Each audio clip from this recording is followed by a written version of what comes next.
近这个网络有影片咧传，是爸爸咧教囝，这个爸爸甲迄个报纸耿耿咧大力来拍查囝的头壳，讲这个是后责，讲由这个8岁查囝叫一个比伊搁较细汉的囡仔做危险的行为，害这个幼囡仔来受伤，但是这个查囡仔无爱来承认，加上这个查囡仔过去就会讲白贼，这个后责才会气甲来甲拍，但是出手伤重，也是引起着众人的愤怒。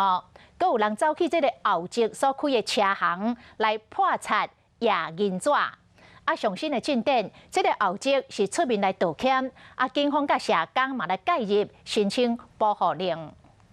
你不会停止撒谎，对不对？汽车行内底查某囡仔面对铁门，直直哭，双手搁直直举起来，搁扛落。爸爸嘛愈讲愈生气，上尾也搁摕报纸拍伊的头。不会受伤，我直接藤条给你打下去。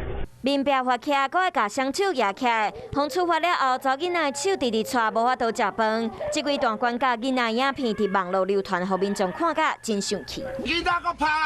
喷漆夜银纸，民众汽车行要替查囡仔偷公道，毋过实际上，不要人家这样子，而且你还知道我。原来伊是查囡仔的后爸，前几工仔和朋友规家伙见面，想要到8岁囡仔甲朋友的囡仔做危险的行为，造成5岁囡仔受伤。方发现了后，阁无承认，伊过去就捌讲白贼几啊摆，才互爸爸气甲动手要甲管教。